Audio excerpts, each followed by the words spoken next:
por sobrenome Pedro, e André, seu irmão, Tiago, filho de Zebedeu, e João, seu irmão, Felipe e Bartolomeu, Tomé e Mateus, o publicano, Tiago, filho de Alfeu, e Tadeu, Simão, o Zelote, e Judas Iscariotes, o que foi o traidor. A esses 12 enviou Jesus, dando-lhes as seguintes instruções: não tomeis rumo aos gentios, nem entreis em cidades de samaritanos, mas, de preferência, procurai as ovelhas perdidas da casa de Israel.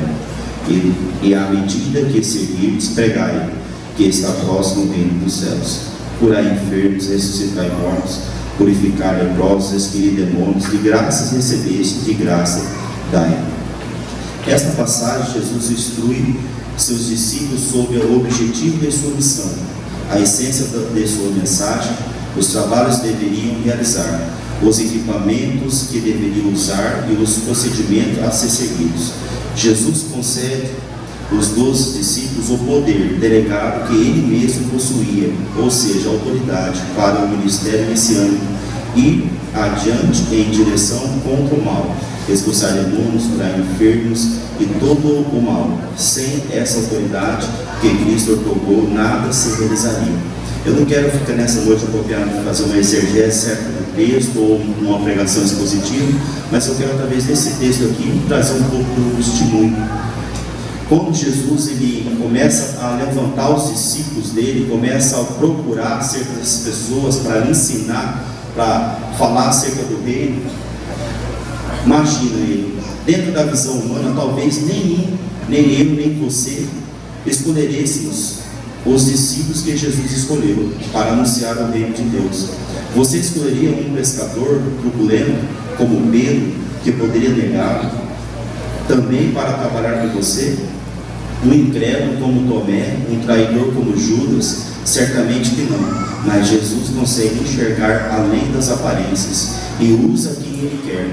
Ele pega as coisas loucas desse mundo para confundir as sábias, e a Deus escolhe as coisas fracas desse mundo para confundir as fortes. E Deus escolheu as coisas vis desse mundo e desprezíveis e as que não são, para aniquilar as que são. 1 Coríntios 1, 27 a 28. Observando para esses homens, eles não tinham nem às vezes uma qualidade de ser um discípulo. Um era um pescador. Propriamente Pedro, a profissão dele era pesca. Se falasse acerca de barco, falasse acerca de rede, falasse acerca de isca, falava acerca até em termos das ondas do mar, ele sabia tudo isso, mas menos acompanhar pessoas. Mas Jesus chamou ele. Se eu fosse trazer um tema para esse texto, eu ia colocar os improváveis de Jesus. Os improváveis que Deus olhou, Deus resgatou ele, Deus passou um tempo com ele se ensinando. Sabendo desses ensinamentos, como Judas Iscariotes traiu a Jesus, Pedro, num certo tempo, ele negou a Jesus, mas nós vemos o arrependimento do Pedro voltando agora, retomando a caminhada, e Pedro sendo usado poderosamente lá no livro de Atos dos Apóstolos. Observa, às vezes você que entrou nesta noite aqui é o improvável de Deus. Para a sociedade você às vezes não tem valor, na sua casa às vezes você não tem valor, ou às vezes até você que há muito tempo já está aqui dentro da igreja, mas se coloca dentro como improvável, acha que não é capaz, acha que às vezes Deus não pode usar, que Deus está longe de você, que às vezes o diabo vem e buzina no seu ouvido, falando que às vezes você não está sozinho, que você já não é ninguém, é momento de você dar cabo às vezes até da própria vida. Mas eu quero nesta noite falar para você os improváveis dessa noite, os simples, os humildes, que Deus está aqui. Deus levanta os improváveis para uma missão. Essa missão, nós temos que proclamar esse evangelho. Nós não podemos parar esse evangelho em nós. Quando o José Roberto falou dele ali em Juí, lembro do RPG, passou pelo RPG, lutei aonde que eu estava, às vezes andei antes no Capelô, quando eu via ele ainda na loja lá, eu todas as vezes que eu parava, evangelizava ele. O evangelho, nós temos que pregar o evangelho dentro e fora do templo. E observe que esses homens que Jesus escolheu, ele não tinha às vezes capacidade de ser um grande discípulo, mas Jesus escolheu para ensinar. E nós temos hoje o privilégio de ensinar pessoas, tanto nos nossos RPGs, como no ministério, como no seio da igreja. E muitas das vezes tem pessoas, às vezes simples, humildes, que Deus coloca até às vezes no nosso pequeno grupo, e nós temos que olhar para ela com um olhar como Cristo olha. Eu lembro quando, não vou citar o nome mesmo aqui, quando o Jefinho veio para RPG, ele tinha pouca falha, né, assim, vergonhoso, e Deus foi capacitando. Eu olhava para ele e falei assim: Deus vai levantar esse homem como líder. Eu olhava para cá, Deus vai levantar essa mulher como líder. E tantos outros que passaram para RPG querem, e tantas outras pessoas. Mas eu olhava e falava assim: Deus, o Senhor vai levantar essas pessoas como líder, o Senhor tem um propósito para elas. Assim como Deus tem um propósito na sua vida. Às vezes você está quanto tempo aqui na igreja? Às vezes você está aqui quanto tempo esquentando só um banco? Às vezes quando fala de discípulo, você olha para o lado, você não tem ninguém que te segue. Porque às vezes você não quer falar do amor de Cristo. Quantas pessoas, às vezes, no seu trabalho, quantas pessoas, às vezes, não estão no seu seio, perto de você, que está gritando, precisando de Jesus, e às vezes você fica com vergonha de falar do amor. Eu lembro quando, há um mês e meio atrás, eu ia para o espaço de celebração com o mutirão. Aí uma cliente ligou, falou assim: Xandro, eu preciso de um orçamento agora. Estou precisando de um orçamento agora. Eu falei: peguei o Edival. Vamos, antes de nós ir para o espaço de celebração fazer um mutirão, nós vamos lá fazer um orçamento, vamos só tirar a medida e nós vamos. Chegamos lá, né, não tinha ninguém, a mulher olhou para cá e falou: eu acho que eu estou lembrado de você. Eu falei assim: ó, já tem 23 anos que eu trabalho nesse ramo. Ela falou assim: então foi você mesmo. Eu mostrou foto do filho dela. Eu falei: esse meu filho é falecido. Nós estávamos em BH, e aí meu filho puxou a janela do banheiro e suicidou. E a mulher começou a relatar uma vez, só estava uma mulher na casa. Eu entendi o mistério já que Deus queria naquele apartamento. Deus queria não só me abençoar na cena, mas Deus queria tratar a alma daquela mulher. E aquela mulher, eu fui ouvindo aquela mulher relatando já os pensamentos dela de suicídio. E naquele momento ali eu preguei o Evangelho, falei do amor de Cristo, orei por ela, repreendi a fúria do mal sobre a vida daquela mulher e fui embora. Passou 15 dias, a mulher me ligou, fechou o serviço comigo e voltei lá no apartamento. Estava outra mulher no apartamento, um sorrindo. E aí veio a zeladora do prédio, subiu, olhou assim, a zeladora, tudo que eu conhecia, a zeladora do bairro. Quando ela me encontrou assim, a zeladora: e aí, gente, tudo bom? Foi tudo bem. E ela olhou assim para a mulher, falou para a zeladora: ué, você conhece ele? Eu falei: eu conheço, lá do bairro, um dia estava no aniversário e tal, e ele levou uma mensagem de Deus lá. Aí a mulher falou assim: pois é, ele para mim é um anjo. Porque no dia que eu estava pensando em me suicidar, Deus enviou ele aqui para falar o Evangelho. E naquele momento, eu entendi o propósito de Deus para a minha vida, que eu não podia olhar mais para as coisas que ficaram para trás, que meu filho tinha suicidado, mas eu tinha que marchar rumo que Deus tem para a minha vida aqui por diante. Você é improvável de Deus. Nós temos que entender que Deus está dando uma oportunidade de servir e adorar o nome dEle, exaltar o nome dEle aonde quer que Ele for nos levar.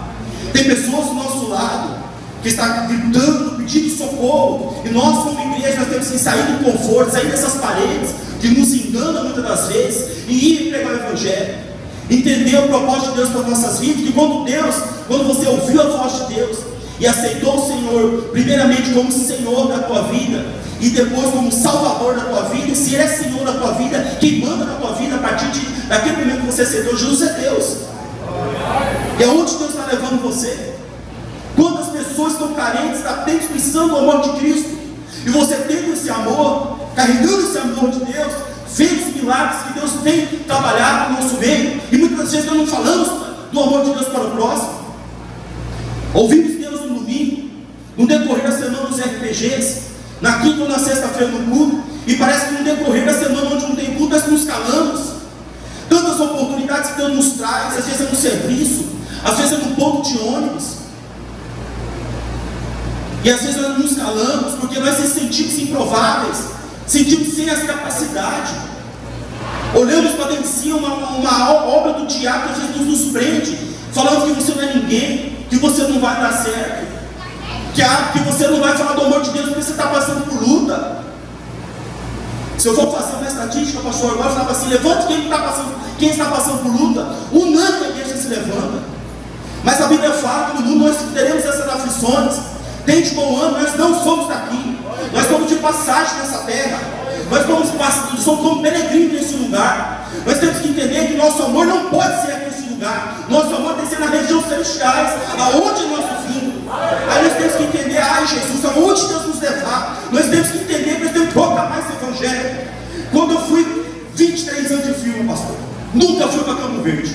Passava em Campo Verde, só de passar. Fiz serviço em várias e várias vezes em primavera. Precisava no Hortão, Feliz Natal. Até para chorar no filme. Nunca fui para Campo Verde, mas esse ano foi incrível. Primeira vez que abriu um serviço em Campo Verde, eu tentei. Falei, Deus quer falar alguma coisa em Campo Verde. Eu estava naquele, vaso, orando. Fui para Campo Verde. Primeiro serviço que eu fiz lá, estava no apartamento do meu terceiro andar. Perguntei para a cliente. Falei, só onde está o centro aqui? Ela falou, aqui que é o centro. Aí eu olhei assim e vi um carro passando. Passou só um carro assim para lá. Eu falei, meu Deus.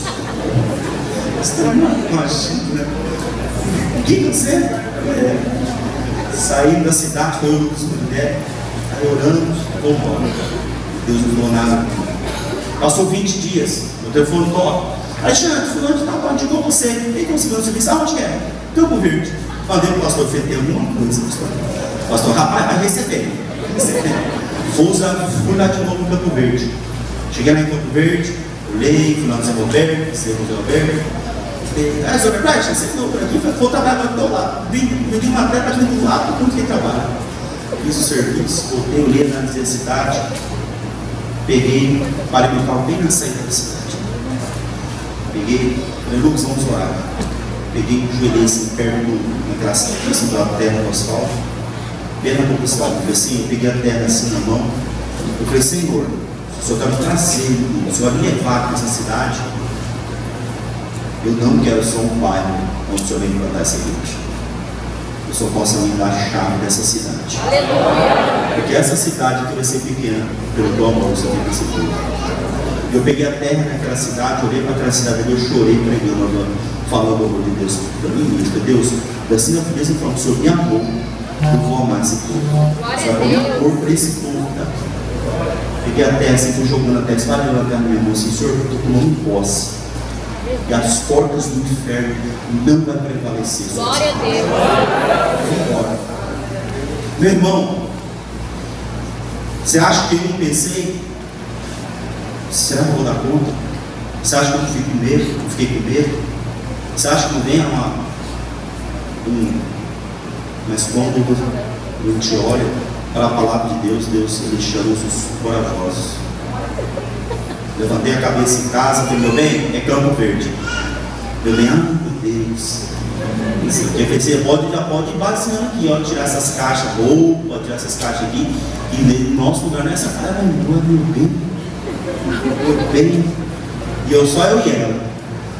E aí, um belo dia, o pastor pregando, de repente o pastor, irmã, toca de pé, irmã, toca de pé, vai ficar para trás, vai ficar para trás, vai. Aí a minha atravessou no meio e falei, não, vai ficar para trás, eu não entendi o mistério. Foi que até na hora ele abraçou ali, abraçou aqui, o pastor entregou o mistério. Aí eu cheguei em casa, e meu bem, Deus respondeu tudo aquilo que eu tinha pedido em oração. Eu falei assim, meu bem, vamos relaxar, Deus está conosco. Às vezes você que está aqui hoje é antigo de igreja, já tem um bom tempo, mas é improvável. Está dentro de você como assim, não dou conta, não vou pregar o evangelho, não vou ficar aqui, vou ficar só nesse sossego, porque minha idade chegou. É momento de nós sair, tirar essas capas que nos prendem, e romper, marchar, caminhar, falar o amor de Cristo. Um texto que eu achei bem interessante, a escrava da esposa de Naamã. Naamã era um general sírio, inimigo dos israelitas. Sua esposa tinha uma escrava, que era uma menina israelita, capturada. Quando Naamã ficou com lepra, a escrava lhes contou sobre o profeta Eliseu. Naamã visitou Eliseu e foi curado. Essa menina tinha perdido tudo por causa das tropas de Naamã. Observe, essa menina tinha perdido tudo por cada próprio do próprio Naamã. Quem tinha feito era a escrava. Mas ela abriu a boca e foi a grande solução para Naamã. Pessoal, olha, tem Eliseu que poderá resolver seu problema. Ela estava no fundo da hierarquia social e não tinha motivo nenhum para ajudar ninguém, mas ela foi uma bênção. Mesmo quando vivemos na pior situação, podemos ser usados por Deus. Às vezes você vem e às vezes você se limita a pregar o evangelho porque você coloca na sua cabeça assim, estou passando por luto, como que eu posso ajudar alguém? Como que eu posso falar do amor de alguém, de Deus, sempre eu estou passando por luta, estou passando por tribulação e tal, porque sua mente está passando só vê a luta. Mas nessa noite eu quero falar para você de um Deus além das suas lutas. No meio dessas lutas que você está passando é para amadurecimento e crescimento, para a honra e glória dele. Eu gostaria de convidar minha esposa, porque minha esposa, como eu, nós somos improváveis de Deus, que Deus nos chamou como os improváveis, não tinha visão de vida. Primeiro eu quero passar para ela. Paz do Senhor, igreja. Bom, vou contar um pouquinho do meu testemunho. Foi um resumo que eu fiz, senão eu ia contar aqui até amanhã, né? Quando eu conheci a igreja, quando eu vim aqui na igreja, era em 2004, né? Eu era mãe solteira, meu filho ele ia fazer 2 anos de idade. Eu vim para cá sem visão, sem sonho, sem planos, uma mulher improvável, toda destruída, frustrada. Eu estava arrebentada financeiramente e espiritualmente. A minha vida estava totalmente desestruturada. Eu não tinha mais visão de ser alguém na vida, né? Mas aí passou 2004, 2005, o Rondinelli me chamando, e eu resolvi vir para a igreja. E aí em 2006 eu lembro que eu fui para um retiro em fevereiro, e quando eu voltei, eu falei para o pastor Davi: pastor, eu quero batizar. Ele falou ainda para mim assim: Mania, será? Né? Tipo assim, acabei de entrar, né? Já quer batizar? Aí eu falei: não, pastor, eu quero batizar. Em março ia ter um batismo. Eu fui pro retiro em fevereiro, e em março eu queria batizar. Aí ele falou: amém, vamos batizar. E eu participei do batismo que teve em março, né? Eu aceitei Jesus como Salvador da minha vida e eu nunca mais voltei para trás. Eu segui para frente mesmo, né? Eu passei a seguir as orientações do pastor Davi, da pastora Valesca, né? E logo a minha vida começou a tomar um rumo para melhor, porque assim, quando a gente consegue seguir as orientações daquele líder, daquele pastor que é autoridade sobre as nossas vidas, nós só temos que crescer, né? Nós, com certeza, Deus não vai fazer você voltar para trás. Se você for submisso ao seu líder, ao seu pastor, né? Ao anjo da igreja, você jamais vai voltar para trás, porque Deus, Ele vai fazer você ser um grande homem, uma grande mulher, né? E assim foi Deus na minha vida, né? Eu fui acompanhada pelos irmãos da igreja, com amor e muito carinho. Irmãos, não foi fácil para mim. Não foi nem um pouco fácil. Se vocês falassem: nossa, hoje a Adelina está bem. Eu passei por lutas, por peleja. Como eu era mãe solteira, eu sofri muito com meu filho, né, na época. E ali a pastora sempre do meu lado. A pastora assim: não, vamos orar. E na época a igreja era menor, tinha menos gente. E aí nós orávamos bastante. E Deus, Ele nunca desistiu de mim, né? E nem do meu filho. Hoje ele vai fazer 18 anos já. Quando eu vim pra cá, ele ia fazer 2 anos. Ano que vem ele faz 18 anos já, né? Então eu me envolvi com a igreja no ministério de dança, porque como eu era do mundo, na época a pastora Valesca grudou no meu braço ali na frente, porque eu ficava nessa assim: eu não quero entrar em nenhum ministério. Eu batizei, só que aí pra mim foi luta, mas eu nunca voltei pra trás. E um dia ela grudou no meu braço ali na escada, tinha uma escadinha ali, que a igreja era pequena. Ela grudou no meu braço falando, sacudiu eu assim, eu pensei, na hora eu assustei, eu falei: ela vai me jogar, né? Aí ela grudou no meu braço, me sacudiu e falou: você dança lá no mundo para Satanás, até no chão, você acha que é bonito, e começou a lavar minha cara, assim, olhando para a cara dela. Na hora, assim, irmãos, eu criei uma raiva, assim, olhando para a cara dela, dela falando aquilo para mim, na frente de todo mundo, assim. Aí, e você pode vir para o Ministério de Dança. Aqui tem um Ministério de Dança, por que você não entra no Ministério de Dança? Dançar para Jesus? Que não sei o que, começou a falar um monte de coisa, e aí eu só sacudi a cabeça para ela assim e fui embora. Eu não tinha carro, peguei o Ender, fomos subir aqui. Fui subindo com aquilo martirizando assim na minha cabeça. Falei, meu Deus do céu, o que essa pastora é? Pra sacudir assim, falando assim pra mim na frente dos outros, que vergonha. E fui embora. A noite pra mim foi pequena, porque ungida de Deus, era Deus usando ela pra falar comigo, né? E eu fiquei a noite inteira pensando naquilo. E eu falei, realmente, eu faço o melhor para Satanás, aquele que não me ama, quer me destruir, né? E eu batizei, agora eu tenho que fazer o melhor para Jesus.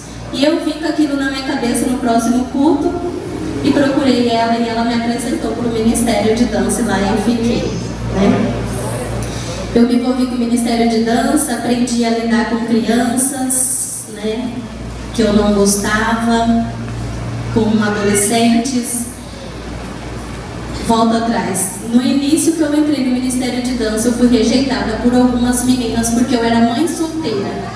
E por umas me acolheram bem. Então o que eu quero dizer com isso? Às vezes a gente chega aqui e não é acolhido por algum, mas Deus envia outros. E nós não devemos sair da igreja por causa de alguns irmãos, porque aqui está o joio e o trigo, né? Então, às vezes, você senta do lado de alguém que não tem nada para te passar. E, de repente, você está no pior da sua vida e a pessoa fala algo para você que você não quer mais ir na igreja. Não. Ouve o anjo da igreja, ouve Deus falando com você, mas não saia por causa de irmão. Graças a Deus, eu tive pessoas importantes na minha vida que falavam, não liga não com o que elas falam, você é especial, você é importante, e eu permaneci. Logo Deus foi limpando o ministério, porque eu permaneci em oração, eu vinha todos os dias aqui, ali embaixo tinha um galpão, um porão ali embaixo, que a gente fazia oração ali embaixo, e eu vinha todos os dias de manhã, às 6 da manhã, orar ali. E aí Deus foi limpando o ministério, e chegou um tempo que não tinha mais ninguém no ministério, e a pastora Valesca começou a orar, não, nós vamos levantar. E aí Deus mostrou para ela que eu ia ser a nova líder do ministério. E aí Deus me ergueu para continuar orando, para enviar meninas novas para o ministério. E assim fizemos, fomos orando, e Deus fez o ministério crescer e eu amar vida por vidas ali. Da mesma forma que Deus está fazendo para mim hoje, e amar mais vida, né? Então, logo depois de eu entrar no Ministério de Dança, veio a célula. A célula começou, nós fazíamos lá na casa do pastor, na área do fundo. Era poucos líderes que tinha. Então eu não sabia de nada, gente. Quando o pastor falava assim, vamos abrir as nossas Bíblias em tal lugar, eu falava, meu Deus do céu, eu não sei nada, né? Se falasse Apocalipse, eu não sabia onde que era, eu ficava folheando assim, ó. Então, assim, Deus capacita quem Ele quer. Deus, Ele levanta aquele que Ele quer. Às vezes a gente olha para o lado e fala bem assim, esse não é capaz de pregar o Evangelho. E é aquele que Deus quer. Deus vai te usar da forma que Ele quer. Às vezes você não sabe pregar, você não sabe ler a Bíblia, você não sabe decorar algum versículo. Mas se você abrir a boca, Deus vai te usar para falar do amor dele. Porque é Ele que usa, assim Ele fez comigo. E aí continuamos com a célula, comecei a cuidar de vidas, ganhei vidas para Jesus, acompanhei muitas meninas do ministério com problemas. E assim Deus foi me capacitando, né? E hoje eu me deparo com as maravilhas do Senhor. E olho para trás e vejo como Ele me amou. E Ele me ama até hoje. Ele cuidou de mim, do meu filho. E logo Ele me tratou e me deu um grande esposo. Valente, guerreiro, né? Me casei. Ele me ensinou muita coisa. E eu não posso deixar de falar, gente. Eu fui mesmo eu sendo líder, cuidando de vidas, tratando, eu ainda tinha o meu defeito. Qual que era o meu problema quando eu casei? Eu devia Santa Isabel inteira. Eu devia todas as lojas aqui de Santa Isabel, eu devia. Eu pagava, mas eu devia. Eu pagava e comprava. Devia o centro inteiro, Riachuelo, Marisa, tudo eu tinha cartão. Comprava em todos os lugares, era consumista. Eu trabalhava para ficar devendo todas as lojas. Meu dinheiro ia lá. Né? E ele sentou comigo e falou, pega um caderno aí, vamos sentar ali fora. E sentamos. Aí ele falou assim, eu falei, ai meu Deus, lá vem. Primeiro mês de casado. Ele falou, eu quero que você anota nesse papel. Eu quero um papel assim, né, gente? Eu quero que você anote aqui nesse papel tudo que você deve. Porque eu sou certa com as minhas coisas, eu não devo ninguém, eu compro tudo à vista. Eu quero saber o que você deve. Eu não podia mentir, sou crente. Ele não sabia dessa minha aí, que eu nunca tinha falado, né? Aí eu peguei a caneta, ele falou, vou dar um minutinho pra você escrever. Eu falei, ixi, vai horas aqui. Aí eu peguei a caneta e comecei. Milênio, Vestido Modas, farmácia, fulano, ciclano. Aí virei a folha. Aí quando ele veio, ele falou, meu Deus, com quem eu casei? Sinceramente, ele olhou assim, espantado, falou, meu Deus, pega a calculadora, somando. Gente, era 2 vezes maior do que eu ganhava. Aí eu falei pra ele, mas não interessa, eu pago certinho, não tá atrasado. Ele dividiu em tantas vezes pra mim, não tá atrasado, ele não interessa, você vai pagar. Você tem 4 meses pra você quitar isso daqui. E eu não quero que você compre mais fiado em nenhum lugar. Cadê seus cartões? Peguei os cartões ali. Quebrou todos os meus cartões. E eu fiquei com tanta raiva vendo aquilo e eu fui pro banheiro. Eu falei, amém. Eu só voltei a amassar, comecei na cara dele e eu saí. Fui pro banheiro, chorei, liguei. Aí falei, ele não pode me ouvir chorando.